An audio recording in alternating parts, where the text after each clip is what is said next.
The field of view is being so warped that we just get these leading action lines. Look, her head squashes. They're using squash and stretch. That hip thrust, oh my god. Their hip gyrations are what's causing the camera to move incrementally. Okay, Kpop Demo Hunters just came out, and oh my god, it is blowing up the internet. It just came on Netflix a couple days ago, maybe a week when this video comes out, and oh my god, it's everywhere. It's a massive success. I couldn't be happier for the team that worked on it, especially the director, Maggie Kang, because I feel like that this movie is pushing the medium of animation forward. And I'll tell you why. Now, if you don't know me, my name is Dylan. I'm an animator. I've made a couple short films myself. Not only do I like making animation, but I also like talking about animation. So I want to get into the nitty-gritty of some specific animation techniques that I've seen in Kpop Demo Hunters that makes this film stand out from the rest. So I think the best way to approach talking about this film is to start with the introduction scene. So let's go into the first fight scene of the movie. Not our fan. When you mess with our fans, we need to make it hurt. You came at a bad time, but you just crossed the line. Okay, so already we have a lot to talk about. This film uses a stepped animation pipeline, which was popularized by Spider-Verse and has been used by many different films, such as Puss in Boots: The Last Wish, the new Teenage Mutant Ninja Turtles, Mutant Mayhem, and then, you know, other Sony projects. Sometimes the animation is on 1s or 24 frames per second, and sometimes the animation is on 2s or 12 frames per second. So an instance where an animation is on 1s is right here. You can see the character on the left is moving as I go across each frame. Whereas if we see the character on the right, her face is exactly the same. Look at her mouth, it's exactly the same on this frame. And then boom, it changes. Now her mouth is more closed. And then the next frame, it's exactly the same. This pose over here, and then boom, it's exactly the same again. So that's animated on 2s, which just adds a bit more stylistic flair. Another thing that I noticed here were these cool aspect ratio bars, where if you want something cinematic looking, you have the black bars on the top and the bottom. You can see this here already. You can use the aspect ratio to sort of create these unique compositions. So you have dynamic lines that are at angles over here. So they're not flat horizontal. They're at different angles. Same here, different angles. Then here, the lines are completely horizontal. Why did they do that? Well, I think I know why. They probably went back and forth on whether or not these angles should be horizontal or at an angle or something like that. We're sort of going for like a cool build-up feeling with this, where our characters look super cool. So we got cool, we got dynamic, and then we got like a funny, crazy face over here. We got cool, funny. Okay, this is gonna be a bit more technical.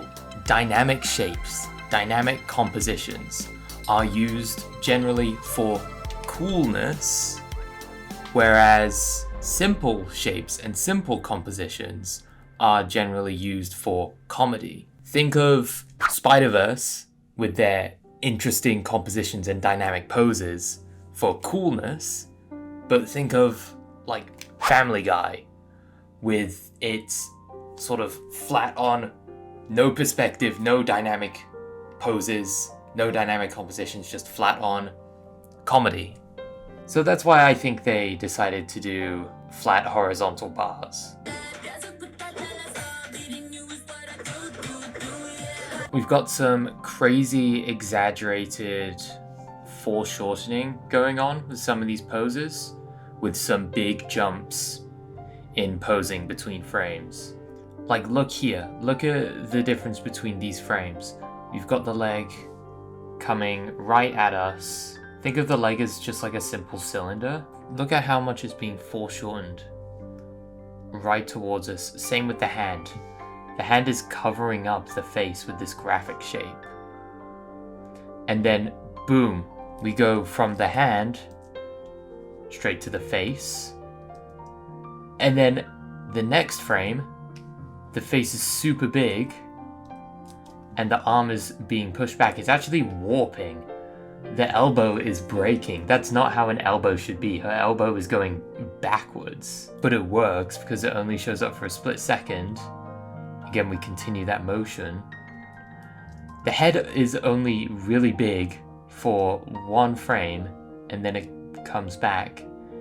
And then we get this can with this, and then look at all of these lines going in. The field of view is being so warped that we just get these leading action lines. And so all these different body parts are being processed by the viewer's mind in a split second because they're all showing up in the center of the screen. We got the hand, then we got the torso, then we got the face, then we got the other hand, then we got the jug.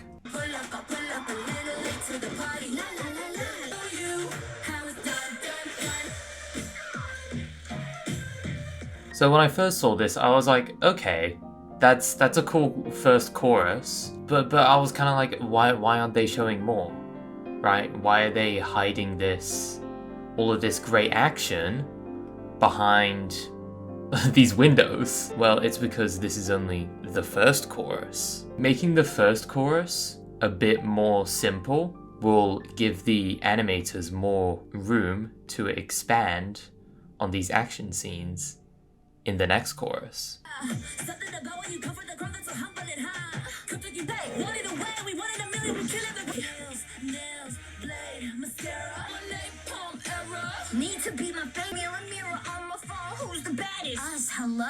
Yeah, that's a crazy sequence. That's probably one of my favorite sequences in the whole film. And correct me if I'm wrong, but I think this is a one-shot. I think this is a one-er. Like, we got the three characters going in.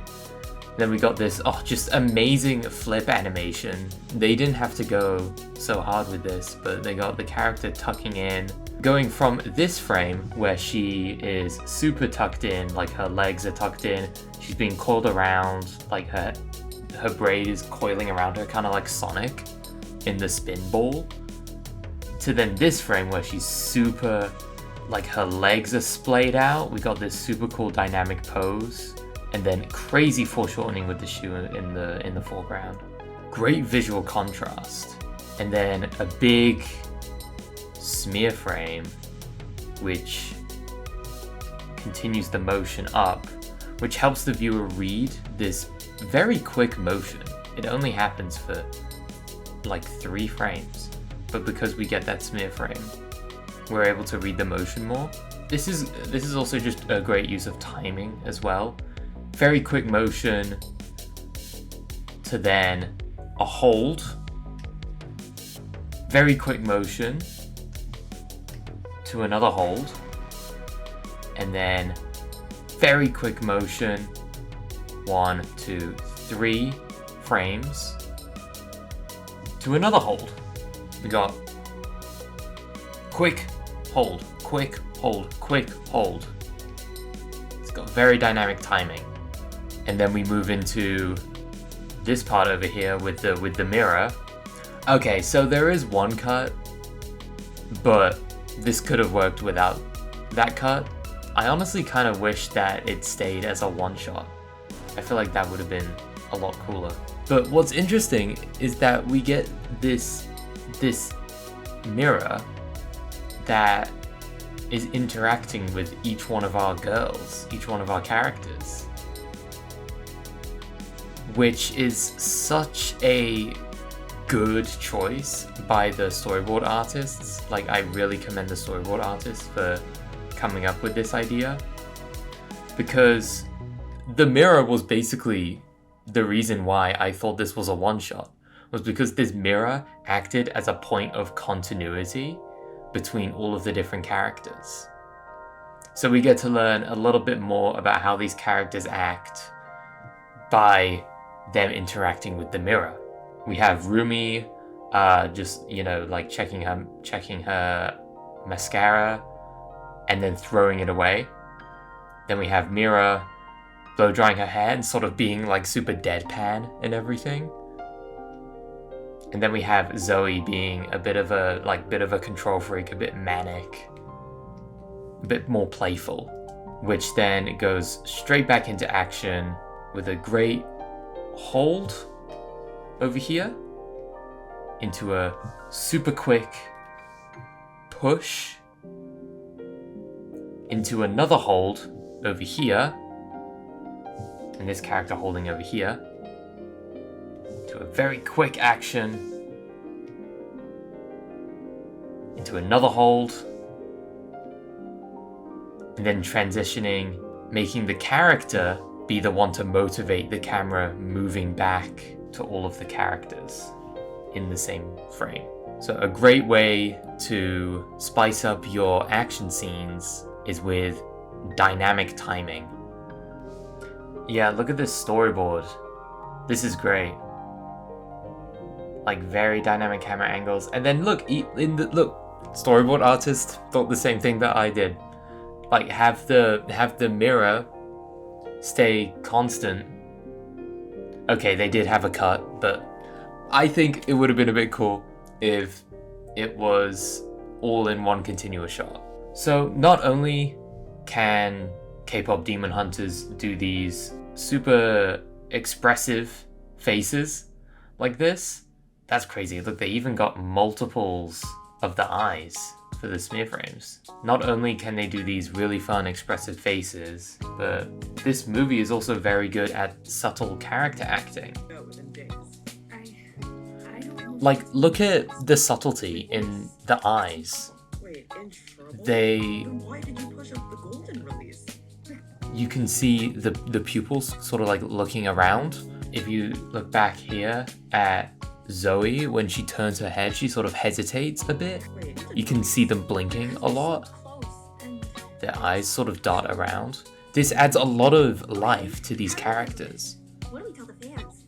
Maybe we should call Celine? We know what you Head nodding. Like there's so many acting choices. We'll get through this. We can get through anything together. I think there's even a little bit of squash and stretch there.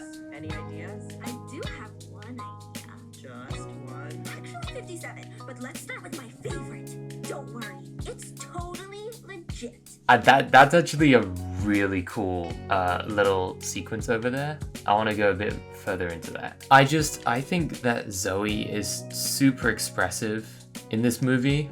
Like, see how when she's thinking, her eyes look to the side and then looks back. And then also her shoulders go up and her shoulders go down and lead the motion.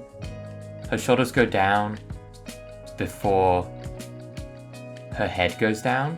So her shoulders are leading the action, where her shoulders go down first and then her head goes down afterwards. This is a great Zoe moment. You can see the highlights in her eyes get a lot bigger.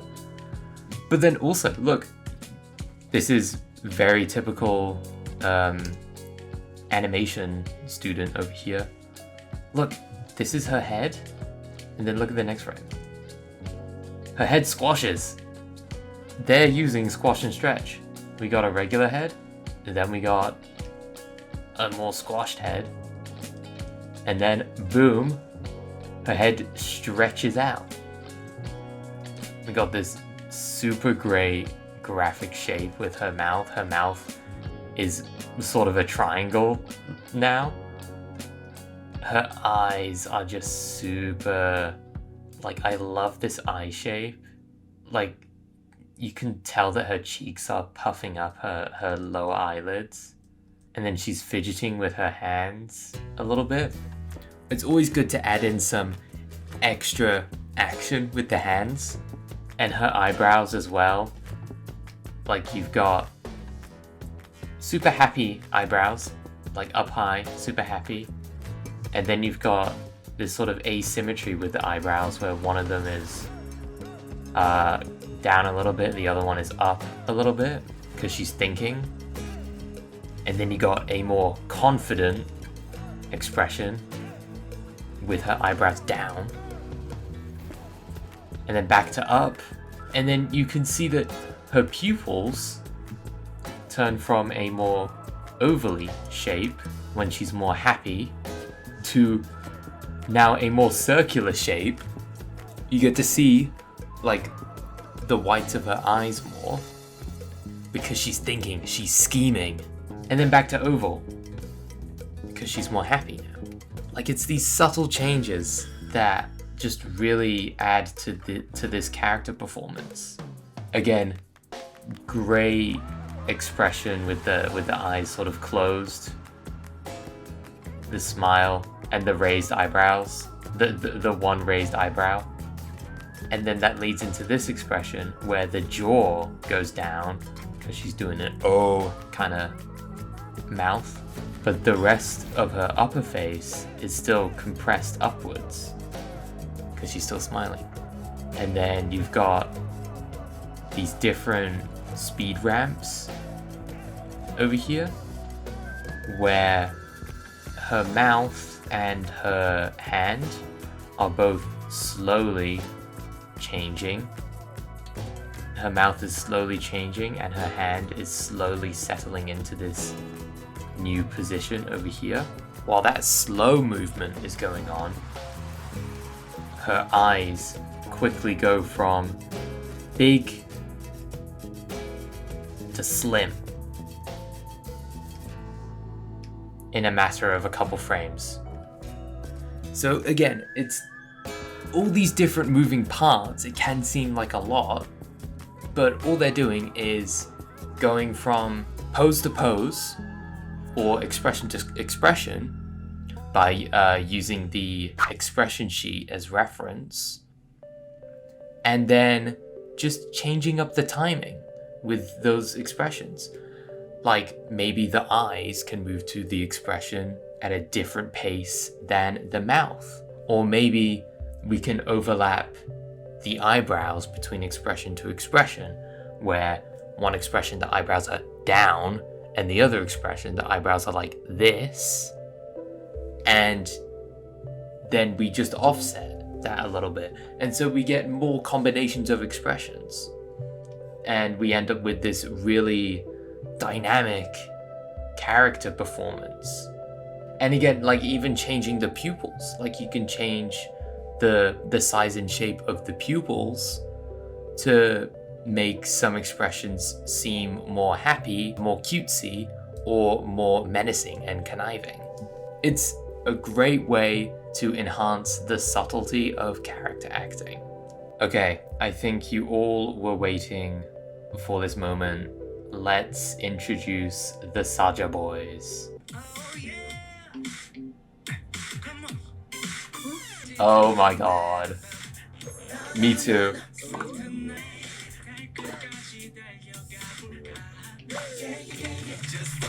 It's just so stupid. That's such a stupid gag, but I love it. And I think this is a great way that they approach comedy in this movie. Is with this one gag with the popcorn and the heart eyes. So in almost every case, I feel like that the further you can push a gag, the better. There isn't really an instance where a gag goes too far, unless if it wasn't funny in the first place. So we start off with the heart eyes over here, which, like, okay, that makes sense. It's like an emoji, heart eyes. And then we get the heart eyes turn into ab eyes, which, if you think about it for more than a split second, that's kind of disgusting, actually. They're like skin on the face. But, you know, we only see it for a split second. Heart eyes to abs, because she's seeing abs. Good connection. And then we get abs to corn. Okay? that kind of works, I guess, because we're working in this sort of abstract space. Abs kind of look like corn. I can see it. But what this is really doing is it's building onto the gag, and it's acting as a bridge to the next part, the final punchline. Corn, the button shoots out and turns into butter. So it butters the corn. So now we're getting this interaction between the two characters. She's getting steamy, she's getting hot. Oh, what's happening to the corn? We get the final reveal, the shirt comes off, and the corn turns into popcorn. And it's sort of exploding out. And then we get this weird interaction where the abstract world of heart eyes and popcorn is then transporting into the real world with a popcorn bucket and eating the popcorn. It's just a gag building upon itself, going more and more absurd. And I think it works. It doesn't overstay its welcome. It has, like, in total, like 5 parts or so, but each part only shows on screen for like a second. So the viewer is just kind of like brought on this ride of going like, okay, that's crazy, that's even crazier, okay, what's going on? Oh, okay, I get it now, popcorn. And then this is a crazy scene over here where it's sort of a parody on K-dramas, romances. I counted out, there's like 27, 28 different crossfades. And it's ridiculous, but it just works. And I've never seen anything like this in a film where they mess with the editing like this in such a way. Okay, I don't think we can talk about the Saja Boys without talking about their hit song, Soda Pop. Don't want you, need you, yeah, I need you to feel me, yeah, yeah. You could be everything that I need, boy, yeah. Looking like that, 'cause you got it like that. Take a big bite, want another bite, yeah. So yeah, that's kind of crazy. I'm kind of lost for words. Okay, so that hip thrust, oh my god. What the hell? This hip thrust isn't even something that they added in, like, in post, because you can see the light affecting the character model as well. Like, you can see it's, like, on his cheeks and on his shirt. Like, it's in the environment. This light was in the environment. This wasn't just something that was added in post. This was planned out from the start, having this sort of, like, angelic light. And this is a great use of a subtle Dutch angle as well. If we look at the background, we see that we're level with the ground. Like, we've got straight lines. We're at no angle until here. We've got everything turned at a slight angle to make it feel more dynamic. And then this is just a great composition, like with this hand pose, it's really good. And then we just go back to straight lines. But I think the reason why they added in this Dutch angle is to add a little bit of uncertainty. Because in film language, Dutch angles mean things aren't balanced, things are out of balance, there's something wrong. And of course, these guys are demons. So yeah, there is something wrong. No, not tonight. Wow, angelic. My little soda pop. You're my soda pop. Whoa! Okay, yeah. Okay, we gotta talk about this. This is a great little cheat that they did, but they used the romance character as a transitional element. They used it as a camera wipe and then had Jinu come in. Like, Jinu isn't there before. And then romance comes in, and then Jinu appears. Which of course couldn't happen in real life, but this is animation, so as animators, yeah, we're gonna take advantage of the medium and have our characters teleport. Again, look, we got Baby and Abby over here on the left and right, and these characters come back in. What? Where did they go? They just disappeared, and then they're back. Like they could. This can't happen in real life, but in animation, yeah, sure, why not? And of course, why are they teleporting? Why are they disappearing? Oh, it's because they're demons. Just little subtle things that add to the storytelling. And these camera movements remind me a lot of Fancams, where you have the truck out, and then you have the pan up, the camera. These are all 5 of the characters. So the camera's going in this sort of path where it's looking from above, and then it's moving across an arc and rotating at the same time, so the camera stay in frame, which is used a lot in like stage performances. And then we got the slow truck in as well, but it speed ramps a little bit as the characters make a quick action. Again, these characters are controlling the camera, which gives them power in this scene. And then this is what really blew me away, is this shot over here. The characters are, again, moving the camera. They're the ones who are motivating the camera movement. But not only is it the characters moving the camera is being motivated by their hips. Their hip swinging, their hip gyrations are what's causing the camera to move incrementally, which is just like, as you can see here, we have the hips over here, center frame, and then once Abby moves his hips, hip here, and then hip here, so it moves to the right a little bit, and then the camera catches up and follows and makes sure that the hip stays center frame. And then again here, Abby moves his hip to the right, so the camera catches up and makes sure that his hip is center frame. So this is called motion tracking, which I don't see happen a lot in animation, usually with action scenes. It usually only shows up for split seconds, and it's meant to make the viewer feel unstable and frantic and erratic, because as viewers, we're not used to this motion tracking technique.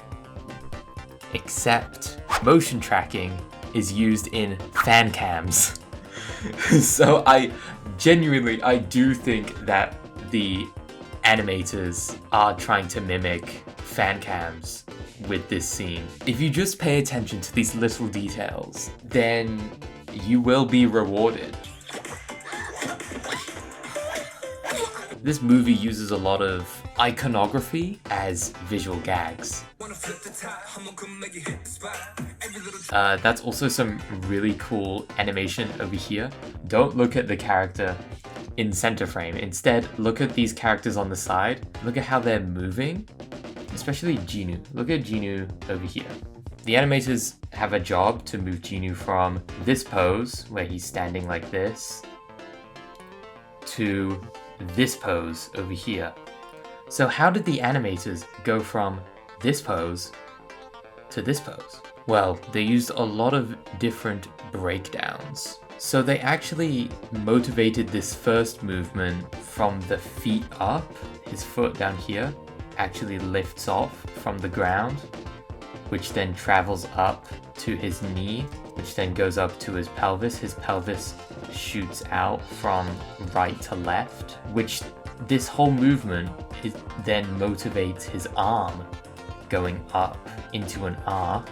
Actually, his elbow goes up, which is then followed by his hand, which then leads into this secondary action of his other arm going up, which is being motivated by his shoulder, which is then transitioned to his elbow, which is then transitioned into his hand. Again, great secondary action. While that's going on, his leg also goes up to then transition into, boom, this pose. Dynamic spacing. Really big change of space. The foot moves slowly up, holds for a little bit, and then boom, shoots out really fast. And then this leg action then motivates the rest of his body to move over to the left. You have his leg move, then you have his torso move, then you have his arms move. And then his arms go back up really quick actually. And because the arms move up so quickly, you have some like impact, some overlapping action with his chest sort of bulging out. Yes, his chest bulges out and you see his hair flapping back and his head sort of like rock forward and back as it settles into this final pose. Every part of the body should be motivated by something. Think of it like a ball of energy is moving throughout Jinu's body. So the ball starts off at his foot, it then goes up to his knee, to his torso, then over to his elbow, which then ends up in his hand and moves over to his shoulder. This ball of energy then goes from his shoulder to his elbow and then to his hand, which then moves down to his leg, which then shoots back down to his foot, and then the rest of the body has to follow that energy until it's being grabbed by his hands and brought back up to his chest, where the rest of the energy goes. If you think of character movement like a ball of energy going from one body part to the other, that'll help the viewer track that energy within the character, and there won't be too many moving parts because everything should be motivated by one movement. And that's how you get this really interesting and complex looking movement with actually some very simple animation fundamentals.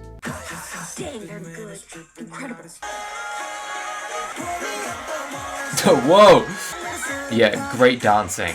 Some people may be asking themselves, hey, I want to recreate these dances in live action. But there are some little things that animation does to enhance these dances, like squash and stretch. The characters squash down, and then the next frames, super exaggerated. Look at how tall he is. Like, look how long his legs are. That's not regular human proportions. They are super lanky. And then they stay in the air for so long. So long. This can only be done in animation. You try getting 5 seconds of airtime just by jumping up. Again. Oh my god. This is like yaoi proportions. Wow. And then same thing here. Look at how they exaggerate this. They break their leg bones and have these like wobbly spaghetti legs. Their legs are literally noodles and it just works. It's goofy. This whole movie's animation is goofy, but it just works. The animators know when to turn on the goofy animation and when to turn on the subtle animation. Like you've got realistic, like, you know, oh look, he's so hot, like dreamy, like realistic animation, subtle. And then you got super goofy. And then you got super subtle, like realistic. And then you got more goofy animation. You got super, like, you know, heart eyes and star eyes and everything, and bean mouths, and then super subtle. Great visual contrast. Amazing poses over here. This is your standard S-curve, S-curve, S-curve. We love it as animators. He's got a heart on his butt. Oh my god. So yeah, I hope you enjoyed this deep dive into Kpop Demo Hunters animation. This is something special. I really hope that we get to see more from this universe because the animation is definitely something else. And if we do get a continuation, I'd love to see how this animation improves. So thank you for watching. If you've noticed anything in this movie that I haven't talked about, be sure to let me know in the comments. Be sure to like this video and subscribe to my channel. And I will see you guys later. Bye! You're my soda pop, you're my soda pop. You're my soda pop,